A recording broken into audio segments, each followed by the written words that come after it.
Right guys, what is going on? BusterBarnes here, bringing you my Fantasy Premier League Game Week 6 preview, where we're going to be looking onto this weekend's Premier League fixtures. I actually didn't upload my recap of last weekend's fixtures, so I will be at the start of the video going through how my team did, and then I will be going on to how I can expect my team to line up going into this weekend's fixtures, and I'll also be giving you guys some key fixtures to look at if you're wondering or still worrying about who it is you're going to bring in. It might be too late by the time this video comes out, as I believe the deadline is 6:30 this evening, as we do have Aston Villa up against Leeds as well. But if you guys do enjoy these videos, please be sure to leave a like and comment down below what it is you've done to your teams, and also, as always, subscribe for more Fantasy Premier League content. And with that said, let's get into how my team did in Game Week 5.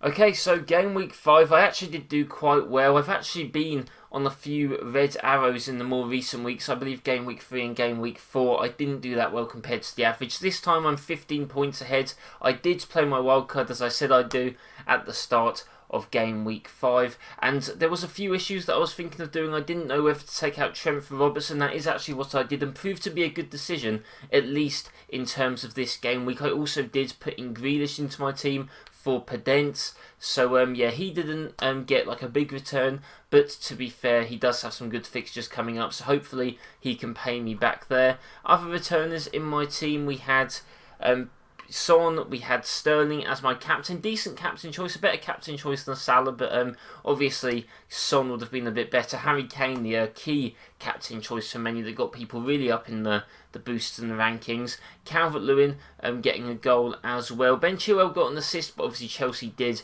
concede 3 goals, and like I said prior, Robertson got the assist as well. Clean sheet and bonus points for Martinez as well, so that is all good. Looking at my bench, no one really did pick up points. I was glad when Crystal Palace did concede. Sorry, Palace fans, but that does mean that Mitchell only got 1 point as well, so Lamptey actually was the better choice to start over him. Brewster getting some minutes, so maybe in the next few fixtures for Sheffield United, if he starts starting, maybe he'll cause some issues of who I actually want to be putting into my team. But yeah, just quickly, that's how I did, guys, in that week. As you can see, I'm now ranked at 401,268th place, so just a bit above what I overall ranked in the finishing stages of last season. And yeah, hopefully we can keep up this momentum, and hopefully we can increase our position in the overall rankings as the weeks go on. So looking at my team now, obviously very similar. I did use my wildcard already, so that will not be being used again. Might have to take into consideration when I'm actually going to think of using my chips. It won't be this week or maybe in the next few, but obviously bench boost, triple captain. I think there will be a double game week at some point, so maybe they will happen when those do occur.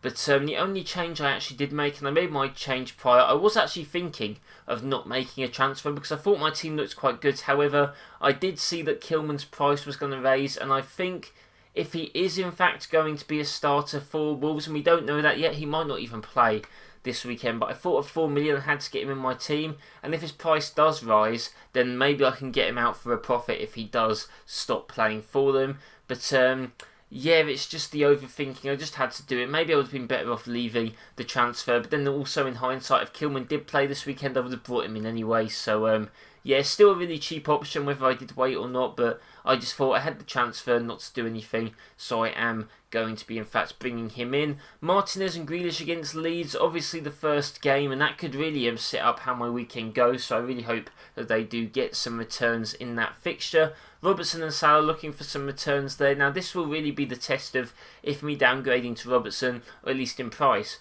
was a good decision, as it worked well in the last week, but there's got to be a point where Trent picks up some points, so hopefully it doesn't come back to bite me. Salah is my captain at the moment. I think that will probably stick, as at home to Sheffield United, who haven't looked too good since the start of the season.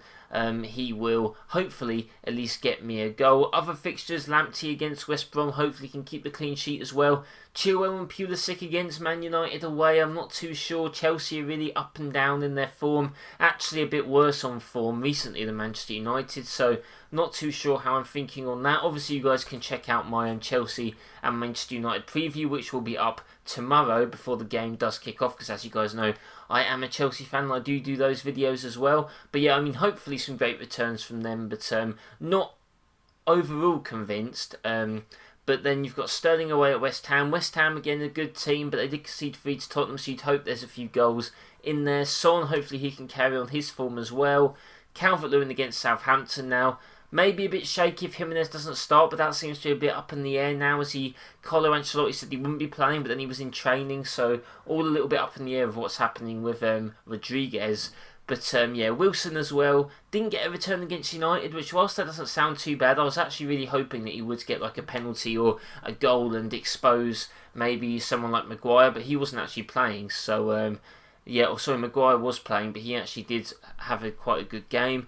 On the bench, if anyone's not playing, I've got Kilman, I've got Mitchell. Not too sure if Mitchell's going to get removed from the squad and Van Aanholt's going to go back in. I'm not too sure. I think Van Aanholt's got low on his contract, so maybe they are going to stick with playing Mitchell. Brewster as well, I'm not too sure if we get a return against Liverpool, so he is last on my bench. But that is how my team is looking going into Game Week 6, guys. Let me know what you think about it in the comment section down below. And let me know what you guys have done to your teams as well. I would love to know.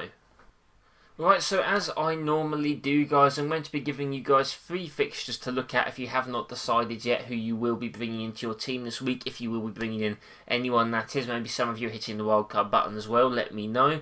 But yeah, the 3 fixtures I'm going to want you guys to look at. Obviously, the key main one is Liverpool versus Sheffield United. Even though Liverpool are without Van Dijk now after that horrific challenge from Pickford, and I think they might have a few other injuries, maybe Thiago, maybe Matip are going to be out. I still do think that their defence looks good against a Sheffield United team that don't really score that many goals, and also their attack against a Sheffield United team as well. Salah, Mane, you want to be bringing them in, maybe looking at Robertson or Trent, maybe downgrading a Trent to Robertson as well, but as you know, that could come with its own risks. But I'm looking at other games as well. I'd probably actually look at Burnley against Spurs now. Last season I actually remember watching this game and it was absolutely just shocking. It was boring. I can't remember if it was 0-0 or maybe Burnley won 1-0. But either way, that wasn't a great fixture. However, this time around, Spurs were in really hot form, at least going forward. Gareth Bale might get his first start in the Premier League season, so that could be something interesting to look out for. He could be a punt. Low ownership to go with. I'm not looking to, but you never know. But Kane, Son, still looking at those guys. Maybe a defender as well. Burnley just have not looked that good out the blocks. I feel like that happens with Burnley. I feel like they don't usually start that well, but then get a bit more into the league as it goes on. So yeah, I'll be looking at that fixture. And the other one I'll be looking at is actually the first one, Aston Villa versus Leeds. I think Aston Villa have looked really good. They've kept quite a good number of clean sheets as well. I think your Grealish, your Martinez, even your Matt Target, I think could be a decent substitute defending option. If you did have to get rid of Van Dijk, maybe getting a cheap Target and getting 2 million in the bank could be a good option. Also, Ross Barkley, 2 goals in his last 2 games for Aston Villa. Maybe doesn't have the stats that someone like Grealish has, however he is shooting a lot, so Ross Barkley could definitely be a pun that is worthwhile. But those are the fixtures, guys, that you should be looking at. As I said, hopefully I can increase my rank again. Hopefully I can get another green arrow. But yeah, I hope you guys did enjoy this preview for Game Week 6. Let me know in the comments below what you guys are planning on doing, who you've got rid of or who you've brought in. I would love to know. Be sure to leave a like if you enjoyed and subscribe for more Fantasy Premier League content. Hope you all have a nice day and I'll see you next time.